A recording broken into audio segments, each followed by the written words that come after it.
Hello, everyone.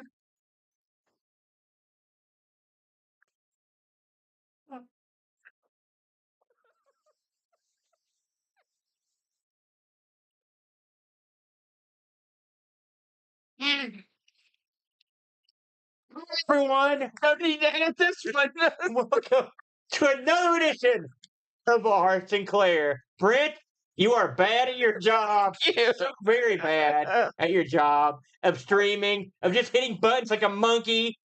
Nevertheless, we're back, much like two monkeys, and we're going to bring you the very best that the ZX Spectrum has to offer on Our Sinclair. I apologize for that horrible opening that was perpetrated by a murderer of shows. But let me present him to you now. He's also the co-host. It's the Brent. Yay! You are just the worst at everything. But there is one thing you're good at. Playing games. Yes, it's true. In a quiet, dark room where no one can see. That is the one thing you're good at. You put a camera on him, he's bumbling around like a moron. You give me buttons, I just want to play games. And play games we will. Yes. Because this week, our selection committee spoke, and they said, Thunderbirds are go. Yes. There go, the Brent. Absolutely. And this week, we're going to try out the puzzlier version of the Thunderbirds games. I've been told there was other games under the Thunderbirds. 12, I believe. There were 12 Thunderbird games. This is the puzzly one, and we will get into it good and proper. Thunderbird, Firebird. Now, let me ask you a question about Thunderbirds. It's funny because Thunderbirds is sort of like a British institution, a very popular, famous show.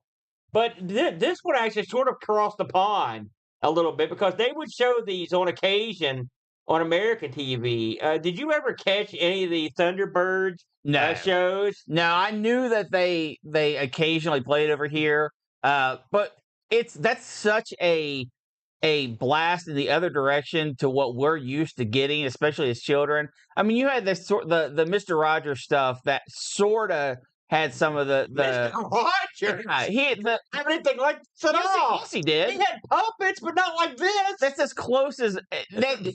No, that's my exact point. That is the closest we got to anything that resembled Thunderbirds. I can't be the closest. What would you say? I don't have to think about that. Exactly. My God. Well, here's the thing. Thunderbirds, you see, to people that haven't seen Mr. Rogers. All right. Mr. Rogers is traditional marionettes. Yes. That's when a dude's hand holds a bunch of strings and he goes like this. Yeah. Like a geek. It was what they had over in the UK. For this, they had super marionation. That doesn't mean you're pouring stew on a duck. That means this is super, like marionade. This is like actual super, like special effect magic with marionettes. Sure. And it looked really cool. Yeah. And it's one of those things, you got your stop motion. Yes. Okay. You've got your traditional puppetry, like say the Muppets. Sure. Then you got your marionettes, right?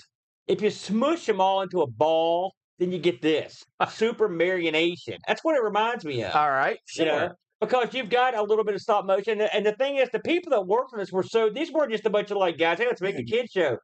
These were people, the special effects, the people that worked on this stuff worked on like Bond films and stuff.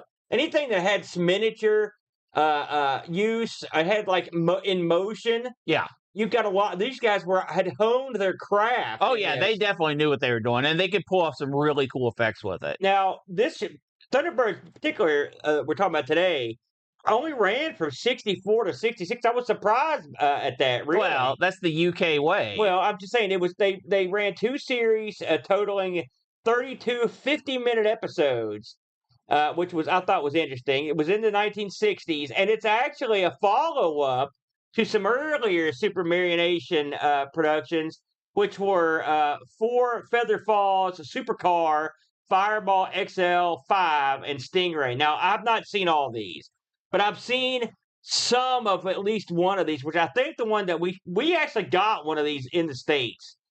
I think it was Fireball XL 5, but I don't want to say for sure. I don't remember it. And I don't, but I mean, that's what you had like almost like a universe of this stuff over there. And so I thought that was kind of cool. Now, Thunderbirds, the show, was about an international rescue team that was basically like made up of a family. They lived on a place called Tracy Island. Their leader was an ex-astronaut called Jeff Tracy. He was the leader, and his 5 adult sons played the pilots of the various Thunderbird machines. So you had Thunderbird, you had ships 1 through 5, basically. It's funny, this show was popular enough to have a movie, several movies made up, but a recent movie. They made the original film Thunderbirds 6 and Thunderbirds Are Go. I believe Thunderbirds Are Go is the one that came out, about 15 years ago or something like that. Did you ever see that one? I know, but I knew of it. I never saw that one. No. The opening for this show was pretty amazing, where they count down, 5, 4, 3, 2, 1, Thunderbirds Are Go, and they do the thing, and they get the little tune. Yep. So that's something that's. I'm not saying everyone in America knows it, but I'd say a good chunk of people. No, I would say not a good chunk of people. Do you remember the first time you actually saw the Thunderbirds? No, and that's what I'm saying. You've seen clips or something, surely. Well, yeah, I think when the parody came out, you're talking about Team America, yes. Roll Please. I would say when that came out, Thunderbirds regained some American popularity just because people wanted to know what it was based off of. What the style. I debated on whether I was going to bring that up, but since you brought it up, I'll talk about it. The same fellows that made South Park made Team America World Police. Yeah, which is sort of an over the top, like South Park humor styled super marionation movie that's R-rated. Yeah, right. I've got to tell you, I love this movie. It was the dumbest thing I'd ever seen. I'm not the biggest South Park guy, but they're auxiliary projects I'm into, and this was one of them. And I actually thought this was pretty amusing, the film, and the fact that they spent all this time and effort, just the production to make that movie. They said it was the hardest thing they've ever made, and they'll never make another one, and they'll never, ever do anything like this again. Because you can't just get a couple geeks and there were some puppets and just jerk them around. Oh, no. It's hard. Yeah, and keep in mind, Thunderbirds was made in the 60s. The 60s. Yeah. Right? This was made in like 2010 or something. And that movie was super expensive and complicated. So it shows you the amount of talent the people that were making these had. Oh, yeah. They knew their craft and they were good at it. Whereas the Team America guys, they didn't know what they were doing. Well, I've seen the making of that, and the sets and stuff are insane. I mean, it's insane. If you screw one thing up, you're boned. And if you go back and watch, because I'll go back and catch the Thunderbirds now and again, they have elaborate sets. They've got dams bursting and stuff exploding and car chases and everything, and they look great. Yeah. And if you consider the amount of effort it would take to put that together in the 60s, you've got to tip your hat to the fellows. Oh, absolutely. So just before we get into the game proper, I just thought I'd mention this. You've got several ships that the Thunderbirds use, okay? Because they're an international rescue group, right? Okay? So you've got Thunderbird 1. Thunderbird 1, and I'm going to read this. I pulled this off of the wiki for Thunderbirds. Thunderbird 1 is a blue and silver hypersonic rocket for fast response. Yes. Okay. Thunderbird 2 is a green supersonic aircraft that transports rescue vehicles and equipment. Okay, just real quick, because those 1 and 2 are your main characters in this game. Correct. One I thought was a rocket. 2, I thought it was a blimp. It's not a blimp, but it's a big ship because it can carry a lot of stuff. Now, Thunderbird 3 is and this Thunderbird 3 is not in the game. It's not in the game. Thunderbird 3 is a red single stage to orbit spacecraft. Okay, now Thunderbird 4 is in the game. Can be in the game. Yeah, if you want. It's a yellow utility submersible. Okay, and keep in mind all the Tracy sons are flying these things, they're piloting them. And then Thunderbird 5, a gray and gold space station that relays. This is sort of like the JLA space station that relays the stress calls. So obviously also not in the game. Not in the game physically, right? And so these things appeared. So we might as well just get into the game proper here at this point. Let's do it. So we did play Thunderbirds. This was on the ZX, and this one came out. This is an earlier release, 1985. Brent. Published by Firebird, which is abundantly made clear because their flaming logo appears on every screen in the game and on the cover. Yeah. It's Firebird by Firebird. This was created by John F. Kane Kane was responsible for on the ZX anyway. 1984, Wiz, Dragon Slayer, Race Fun, Paratroopers, Marble Madness. With Marble Madness construction set one, this is pretty cool. And Booty. So I don't know if I want to be responsible for that one. It was also worked on. I think that Kane did the still shots, like the beautiful graphic, the Logan Sure. graphic. Kevin Motlin, he worked on just Death Star. Mark Alexander, who worked on Arkanoid Editor. I didn't heard of that. That'd be kind of cool. Arkanoid Editor. It's still Oh, would you Arkanoid. stop? Ascot, Drac, Castles, Duke, Elite Commander, Fairlight, a bunch more. And those were the people that worked on this one. This was a 48K specky. It's funny in the docs, it says you have to make sure you load this as a 48K or it might give your 128 trouble. Yep. I saw that. This was £3.95p at your local discount. What did it come software? £3.95p. Oh, so it was okay. It was I didn't know it was a budget. Yeah, this is also available in the C64. Did not look at the C64. I'm afraid. I didn't look at any of the other versions. I did see that someone in our Discord posted this has been ported over to Windows. And so you could actually, and the version. Well, that's a modern port. Yeah, it's a modern port, and it's got extra. He actually put in more of the ships too. He wrote that in the thing. Now, when you think to yourself, Thunderbirds, the first thing I think of is like the dudes running around like a platformer, doing like rescue missions, or maybe some sort of weird shooter. But I have to say, this is not what I expected. So. The plot of this particular adventure for the T-Birds, which makes no sense. This is directly from the cassette overlay. It seems that a group of Egyptologists have managed to get themselves trapped deep within an ancient tomb. They're in deep trouble because their air supply is running out. Naturally, they put a call in to the International Rescue, who spring into action. Okay, so this is your rescuing people, Egyptologists, who got themselves caught somewhere digging in the pyramids and the mines and whatnot of Egypt. Okay, now the first thing you think of when you go into the pyramids is to bring a jet and a huge 1,000-ton pod carrying super shuttle. That's it.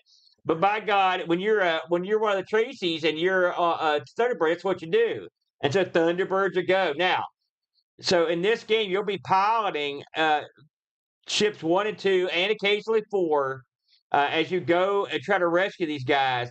These guys have really got themselves in quite a spot. Yeah, it's not like it's just not like you're playing a game where you just get out and rescue a guy real quick like Hero. Yeah, no, this is not Hero. Not like that at all. This is a game that even the Thunderbirds would be like, "Geez, what are you doing to us? Yeah. Holy smokes, what is all this crap?" So when you start the game, I will say there's a really cool screen that takes place at the Thunderbirds headquarters. And you know how the Thunderbirds are.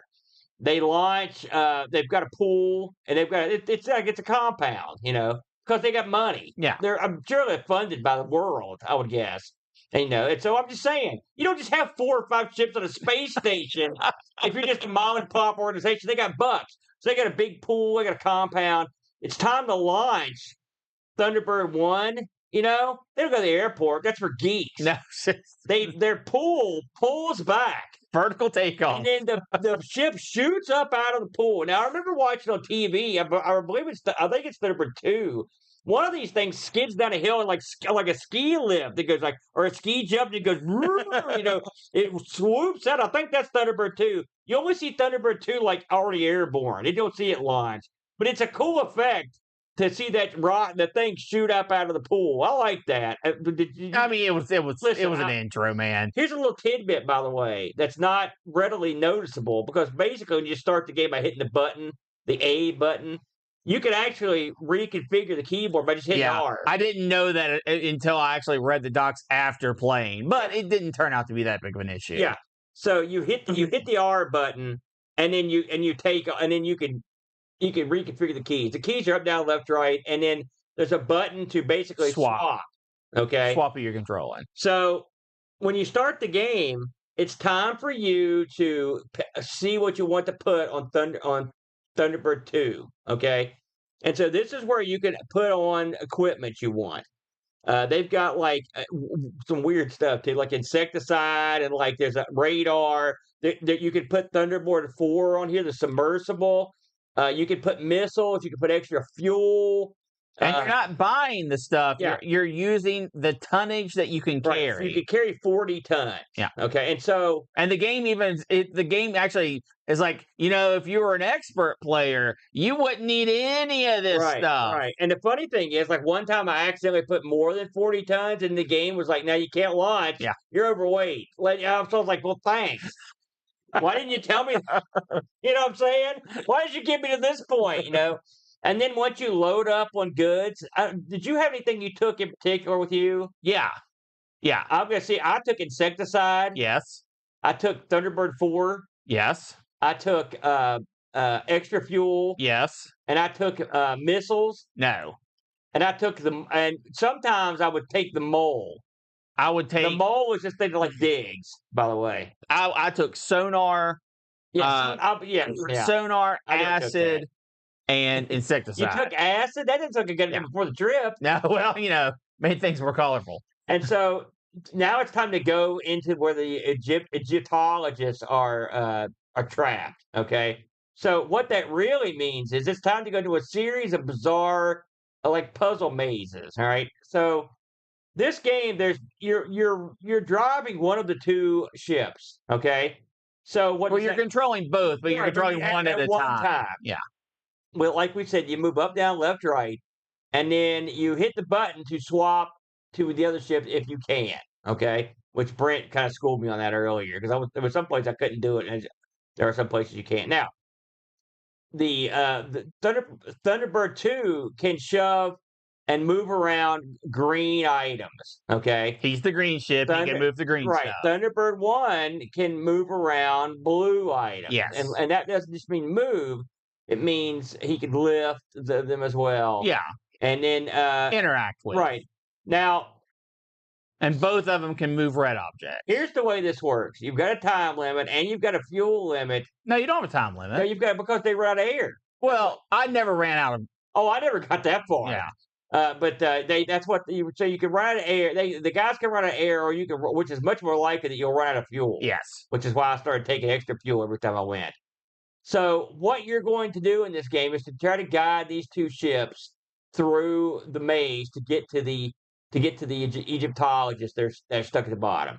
That are in a billion different rooms. Right. So how do you do that? Well, basically, you're using one ship to move the things it can move, and you're using the other ship to move the things it can move. Yes. And what they can move are big, like I'm assuming these are like chunks of pyramid. That's my guess. And you move them around, and you're trying to maneuver your ships deeper into the maze by making it so they can both fit in. All right, does that pretty much sum it up? Now, there are many different ways to go about this, but I went about it the wrong way over and over because this isn't just some kind of like crappy maze game. You really have to use all of your brain on this because you can slide stuff to put it to the point where you're screwed. Like you can't get past it. You can do that early and often. This should have been called soft lock the game. Yeah. And what did you do when you soft locked the game? I just started the thing over. As soon as I saw I couldn't progress, I just restarted. Now I will say one thing this game does feature is you can save the game. I found that accidentally by hitting the S button over and over and over when I was trying to figure out it. And you can pause the game too. So Brent, I think I've given a decent background on this game. Give us what are your thoughts on the gameplay on this and how you fared, what your strategies were, etc. Well, I'll have to say I was absolutely stunned by what this game actually is, which is a puzzler game. This game, we need to back up a little bit because there are 3 types of rooms that your ship can encounter. Okay, there are puzzle rooms. This is where you're using your ships to push around blocks to clear the way so both ships can progress deeper into the game. There are action rooms, and these are rooms where there are 0 puzzle elements, and it's just maneuvering through spiders or mummies. Or throwing star-looking things. Yeah, no, that's a completely different room. These are rooms that all it is dodging the objects. It has no puzzle parts of it whatsoever. And then the third room is where you actually get the scientist and can pick up extra fuel. And there are enemies in this room, and they come in two varieties. It's either there are enemies and the room you can see, or they're enemies and the room is blacked out. You see what the room design is when you walk into it. It flashes a bunch and then goes completely black. And if you don't have the sonar, even when you just bump into walls, you don't know what's going on. But if you have the sonar, at least when you bump into the walls show up. It will critique all these rooms as they are. So let's talk about the puzzle rooms. The puzzle rooms start out relatively simple, but get brutally difficult incredibly fast. And what I mean by that is the game will soft lock you in a heartbeat and never feel bad about it. And sometimes won't even tell you you're soft locked until 3 or 4 rooms down the road. Because the map, although it is flip screen, up, down, left, and right, there are some things where you have to do something 2 rooms away to affect the room that you're currently working in. So you might think you're doing well, but you messed up 2 rooms ago and you don't even find it out until you're trying to do the puzzle you're currently on. This is both really good and really bad. Mostly bad. It 100% improves the longevity of the game by making it so you have to map out each room as you go and to progress. And it's a very, very long game. I've seen the map that somebody did, and it's like, it's crazy big. I mean, it's it's more than I'd want to map. 5 or 6 dozen rooms. But I'll 5 or 6 dozen. No, it is. It's definitely dozens, that's for sure. Because what they do is halfway through the game, they mirror image the rooms and have you go through it all again. I didn't hit that far. The plus side of all of this is there's a lot here. There's a lot going on. And to be completely honest, the puzzles that they have you doing are really good. They really make you think. There are extra pieces to the puzzle that you might not actually need, but are still in the room. I love when games do that because it makes you think that much more. Plus, you have to commit to what you're doing. Even from the very first, say, 2 rooms, there are places where you move a piece of wall that you can no longer backtrack. That's it. You're cut off. Yeah. And sometimes you have, that's how you progress. You have to cut yourself off from the rest of the maze. It's a very bold take on puzzling. There are no undos. There's no let's reset the room. If you screw up on room 98, too bad, reset your whole game. You can save, though. You can save. If you want to save the tape, you can save. But you have to go all the way back. So I actually appreciate that about this game. You do? I do not have a problem with that. The second room are the action rooms, right? Where you're dodging the stuff. The items that you can take with you allow you to bypass those rooms. For an example, there is insecticide. Right. There's planticide. There's a room where there's a huge dragon vine going up the left side, and then in the middle there are things roaming around, mummies and zombies and that kind of stuff. You can dodge those, and that's a way to get through the level. That's fine. That's the action part of it. Or if you take the planticide with you, you'll automatically, when you go in the room, shoot off the planticide. The dragon vine will die, and you can go up that path and bypass the action part of the game. And every room that is an action thing has a counter to it. And I think you can take them all if you didn't take the sonar. So I think that's pretty neat. The last room is the dirt worst. And that's where you're picking up your fuel. You're picking up the I guess lost Egyptian people, and it can thank you, and it can be a completely blacked out room. Those rooms ruin this game for me. Why? Because they're hideously bad. gets so frustrating. You have a little enemy. You start out with one little enemy in the room. And it's not that he's hard to dodge, but he's sporadic. And when you can't see the walls, sometimes you don't know how to run or where to run. And he'll just, it's one hit and you're dead. Everything in this game is you get hit, it's over. Game over, start again. I don't think those rooms are fair. The deeper you get into the game, the more enemies there are. And the smaller the spaces are that you can go through to actually get through those rooms. I think if they would have eliminated that, it would have really helped the game. Or just didn't make them dark. That was the big problem. Not being able to see where you're going. It's really crappy to have a maze in a game where you can't see the walls. That's just garbage. One thing about the puzzle aspect, Aaron, this is the other thing I didn't like about the game that really turned me off. All right. There can be 2 exits to the top. And the room on the other side has 1 entrance at the bottom. So the map doesn't fit together like a puzzle. It has That's true. It has fantasy elements where you can go up in a hole and end up in the exact same place you were. Yeah. 85% of the time, that doesn't matter. Sometimes they implement that into the puzzle solving, which is fine, except when they give you 50-50 choices where the blocks that you push has you choose either hole A or hole B, and hole A just means you lose. And there's no way to determine it until you go into the room. That's a really bad aspect of the game. Because it's not on room like 2 or 3, it's on like room like 18 or something. Here's my figuring on that.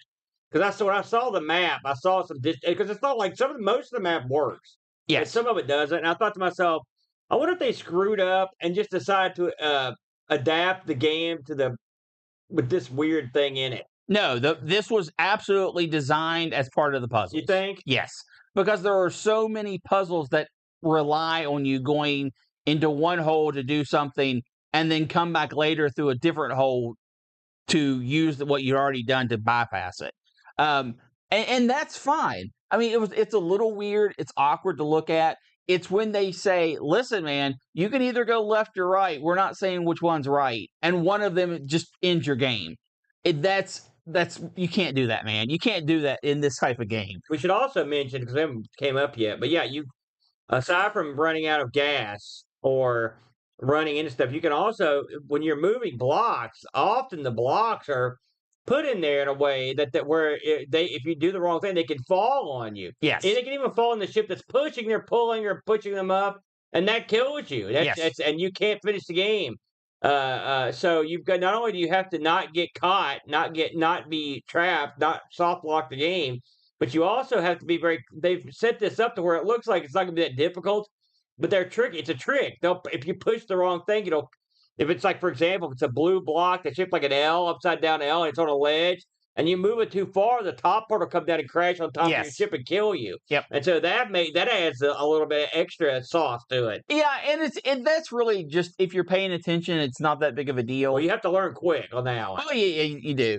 So, like I said before, the mirror image of the game. When you get halfway through, there's a room that's full of people. Usually, each of the can be darkened out maze areas will have a few people that you can pick up, but there's one room that is just full of people. It's like 12 people or something, 13, 14 people. That is the midpoint of the game. And after that, all the mazes or all the rooms are the mirror image that you're going through again. If you want to see what this game has to offer, but you don't want to spoil it for yourselves, I actually recommend going and watching a YouTube video. And you think, well, Brent, that's going to spoil the puzzles. No, it's not. You're never going to remember that kind of list. You're like a mega genius. Yeah, you're never going to remember them. But it shows you what you're getting into, and it's actually a really good primer. I did a lot better after going and watching it and seeing what the game wanted me to do. I was able to get a lot farther. Some things that is kind of annoying. only your big ship, Thunderbird 2, can deploy the helper items, like the planticide to destroy the vines, or the acid, or the sub, stuff like that. Yeah. Because he's a bigger ship, he's got also the pod, slow. So the pod, they keep their stuff stored in the pods that's in number 2. Yeah. That's why. Now, I think having the items you can get at the beginning of the game really cool. Here's a problem with it, though. All the aspects of this game are really good with a but. The items you can put on your ship are really good, but some of them are absolutely, completely never be used, worthless, and you don't know it. And you can't know it until you go. The digger does nothing. I mean, I'm sure there are certain places in the game that it does nothing. I've watched the playthrough where the guy used that digger. No, So I know you can use it. If you look at the manual, or at least here's what the manual says. The manual says some of these things won't be useful. You'll just have to use your wits to figure out what's what. Okay? And I took like the digger and the bulldozer, and I never experienced them being used in my playthrough. Mm-hmm. So if they are, you didn't beat the game, did you? No. Okay. But I watched a full playthrough. Okay, and they never used it. Correct. But they didn't take the digger Right. And I tried to look online through facts, through walkthroughs, through helps to see what other items are useful. Yeah. And I couldn't find anything. The insecticide, the acid gets you past spider rooms. Thunderbird 4 gets you past waterlogged rooms by setting explosives at the bottom of the room and draining the water, and then you can go under them instead of trying to fly through all the hazards. But all the rooms that are there that can be bypassed, I saw how to bypass them with what items. So I say with a high degree of confidence that a lot of those items from the shop have absolutely no use, which it kind of sucks. It would have been cool if one of the items was like reset a room, and even if it just gave you limited charges, something like that would have been neat. It would have been neat. This game, however, now especially known as the budget title, this gets 2 enthusiastic thumbs up from me. Throw it up both from this one. One of my favorite puzzle games of all time is Lost Vikings. Oh yes, and this definitely has that kind of feel where you're using the power of one ship to do something the other ship can't handle. I really enjoyed it. The puzzles on this are crazy deep. These are much harder. Crazy involved. I think Lost Vikings. Well, Lost Vikings has some. I got well into that game. I just think how did the guys set out to come up with this? It's amazing that they spent this much, because you don't just design itself. No, so these are really smart. And they're like, puzzles. listen, we need a budget title to put down at the pharmacy. Knock something out. And someone sat down and they're like, well, we get the Thunderbirds license. Make a puzzle game based on that. Yeah. And I love to see that guy's face, like, hamana. And he came up with this. Now, I mean, granted, it's not perfect, but I mean, it is definitely a unusual, unique title. Yes. And it's absolutely, I mean, would you say, how well do you think this capitalized on the license? I mean, they do include Fargo, the Thunderbird. I would say this is about a 40% use of the license, because once you get in game, outside of your ship having a 1 or 2 on it and sort of looking like what they're supposed to look like, it doesn't use any callbacks. It doesn't use any lines from the show. Yeah, I will say though that there's a reason why they had that elaborate open. Because they wanted you to, hey, listen, Thunderbirds are go. Yes. But and remember the music and stuff you heard, because now you're doing this. Yes. But remember, they're go. Go. Yes. And then you're like, okay, I'll do it. And then if you put the tape thing right above your monitor, Thunderbirds. Yeah, that's it. But I mean, I will say again, budget, film at 11. This is a good title for a cheap price. Incredibly good budget title. And we didn't mention the graphics or anything at all. The graphics are nothing special. They gave it a shot. The ZX can definitely do better in-game graphics than what you get. However, everything looks like it's supposed to look. There's zero color clash. Every once in a blue moon, you'll see a little smidge. I never saw it. I saw a little. Every once in a while, I'd see a little. But I mean, they did a good job making the colors using everything to where that's not a problem. And even though that they didn't give the ships true unique feelings, they did good enough. The blue ship is much faster and can't deploy things. The green ship is larger. I mean, it's physically larger. It's 2 blocks high, where the blue ship is only 1 block high. That's the game. That's the size of the ships. And it's slower. Yeah. The movement on this is based on a grid, which is good. You have to have this on a game on this type of game. So it controls great. There are rooms that anytime you're in a room that you're rescuing people or picking up fuel, you can't switch ships. So that was confusing at first, and it took me a while to figure out if either ship is in one of those type of rooms, you can't switch ships until both ships are out. Me. I was like, well, I thought there was something wrong with my computer. But what's going on here? Yeah. I was driving me nuts, and then you told me that. I was like, well, that explains why that happened. And the funny thing is, the docs don't give you much. No. They don't tell you much about the equipment or anything. Horrible manual. If they wanted you to figure it out on your own, I can understand that. No, I can't. The manual on this is horrible. Hey, listen, it's a budget title. They're not going to pay a big time manual writer to come in. And even the cover of this thing's not that great. No, it's the other Thunderbird games have awesome Thunderbird covers stuff. This one's it's not that good. It's very generic. They should have just put the pool on the front. That was the best thing. But overall, listen, I didn't do nearly as well with this as you. I had less time to play this week than I would like, but I did get in there and muddle around with it.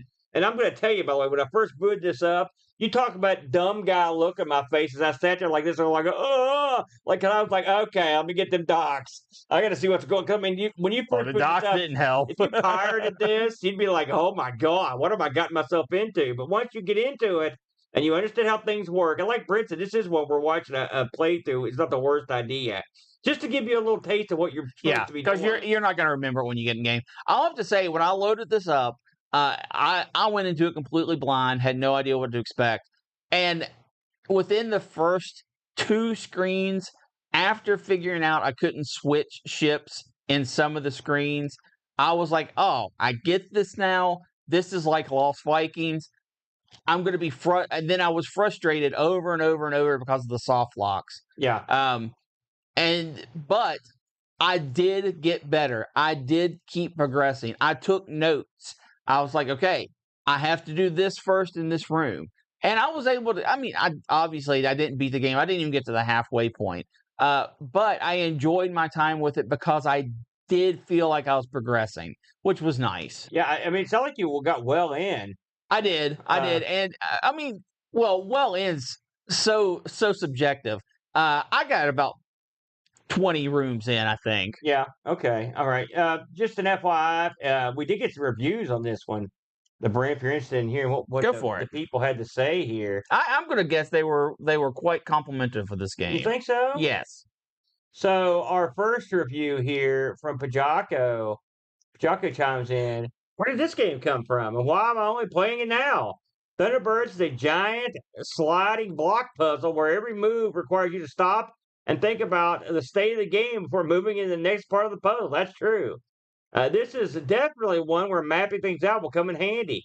Graphically, it's quite simple, and the Thunderbirds feel like they're a little tacked on. The music is a good rendition, but it does get a little irritating after a while, and you can turn it off. I barely scratched the surface on this one, and even after an hour of playing, I'm probably like 10 screens or so in, but I want to play more. This game does let you try different loadouts, which means the game has different ways of completing it, which is great for replay value. One minor thing stops Thunderbirds from being a solid 10 out of 10 game for me. It's possible to overload Thunderbird 2 and start the game. Restarting the game is a slow process. It says, yes, I did this.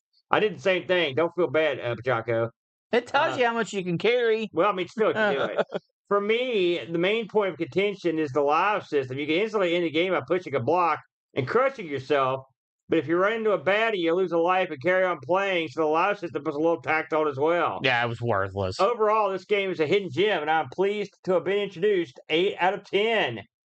We also had another review sent in by Jed Byrne. Jed writes, there are a surprising number of games based on Thunderbirds, 13 of them, No. with the last There you one go. on phones as recently as 2018. Oh, there you go. This was the first, released by Firebird brand. That's who released this. Yeah. They say it 100 times. Yeah, they mention it. In 1985, 20 years after the show. As a kid, I loved the show. I desperately wanted a Thunderbird 2 toy, but never did own one. Instead, I played this game. I played it a lot, and it gave me everything I needed. The intro shows Tracy Island. You equip Thunderbird 2 before launch, and an animation of the two ships taking off. At one point, Thunderbird 4 is dropped to plant underwater bombs. Very satisfying. Yeah, it's a fun little animation. I have a clear childhood memory of the swimming pool opening for Thunderbird 1 to fly out, but that must have been my overactive imagination. The most important thing is the iconic music that plays throughout. What a tune! It may be a bit creepy, but it keeps playing on the 48K machine without the usual underwater warbling. It is. It's okay. I'm not gonna. It's okay. I turned it off pretty quick. Yeah. I played for many hours this month and kept the music going throughout. I had to wear headphones because the family started complaining. Jedberg's lost his mind, clearly. Revisiting this game decades later, I'm not disappointed. I'm also impressed for how far 12-year-old me was able to get without snapshots.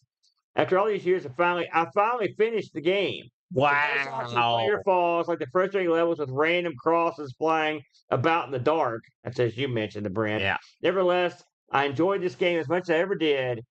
Like the show's very visible strings, the janky parts just add to the charm. So there you go. Some good input there from our friends on the Discord. I think I'm going to sort of be in lockstep on that. I thought this was a fun game. I mean, listen, am I great at this game? God, no. I'm horrible at it, but it's different, and it's. I think it's a unique title that you can have fun with. And this is what where the graphics and whatnot really don't mean that much. They don't.